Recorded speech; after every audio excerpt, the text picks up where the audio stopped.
कहाँ चाहता, गांधी मैदान कि रांची कि बनारस घाट पर, आप लोगों के ऊपर, ठीक बा। ममता केकरा के भेजबू झारखंड से? नन्ही सी प्यारी सी हमारी शालिनी दीदी।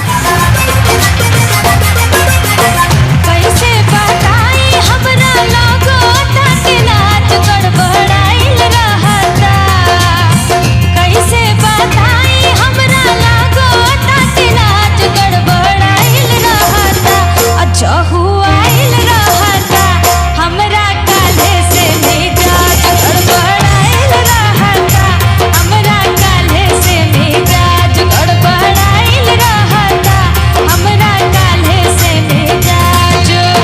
कैसे बताई हमरा लागो तक नाच गड़बड़ाइल रहता, कैसे बताई हमरा लागो तक नाच गड़बड़ाइल रहता, अच्छा हुआइल रहता, हमरा काले से मिजाज गड़बड़ाइल रहता, हमरा काले से मिजाज गड़बड़ाइल रहता, हमरा काले से मिजाज।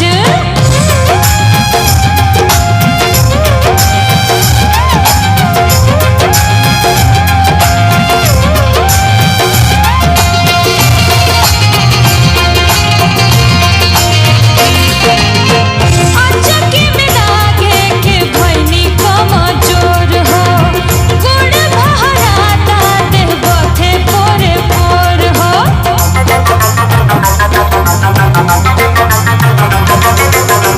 अचके में लागे के भैनी कमजोर हो, गुड़ बहराता देह बथे पोरे पोर हो।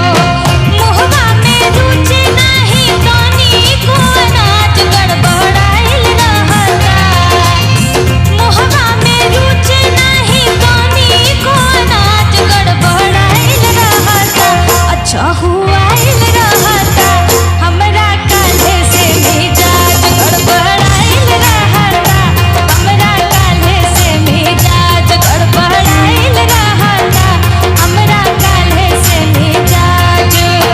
कैसे बताई हमरा लागो तक नाच गड़बड़ाइल रहता, कैसे बताई हमरा लागो तक नाच गड़बड़ाइल रहता, चहुआइल रहता, हमरा काले से मिजाज गड़बड़ाइल रहता, हमरा काले से मिजाज गड़बड़ाइल रहता, हमरा काले से मिजाज गड़बड़ाइल रहता, हमरा काले से मिजाज गड़बड़ाइल रहता।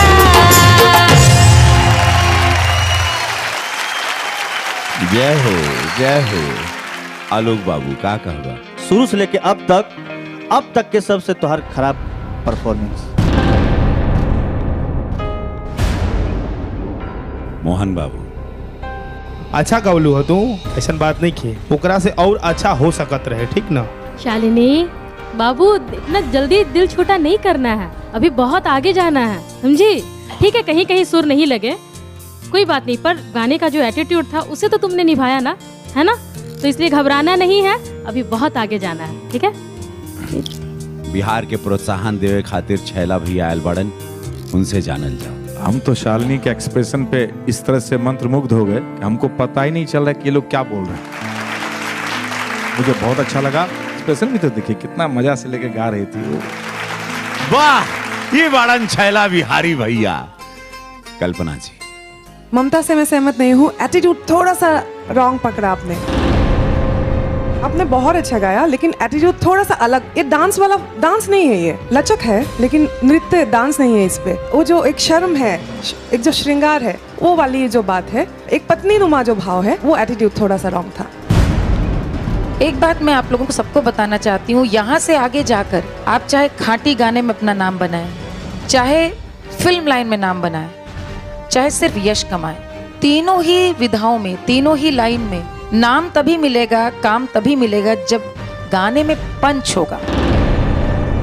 आज पहली बार मैंने देखा कि आपने सचेत होकर के जहाँ पे आपका सुर उखड़ा था वहीं पर आपने पकड़ लिया, लेकिन अब ये देखने की बात है कि क्या उतना मौका रहा संभलने का।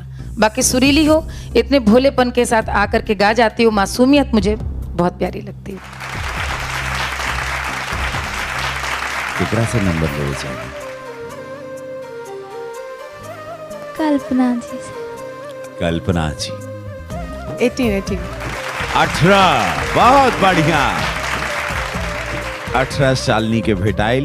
देखा का कहताड़न तोरा साथीदार। रास्ते के कांटा वो हइन सालनी दुबे वो अच्छा गावेनी, लेकिन उनकरा में भी 2-3 हफ्ता से हमरा के ऐसा बुझाइल कि उनकरा जब सुर जब लगावे नहीं तो उनका जो एंडिंग नोट होला वो हमेशा बेसुरा रहता।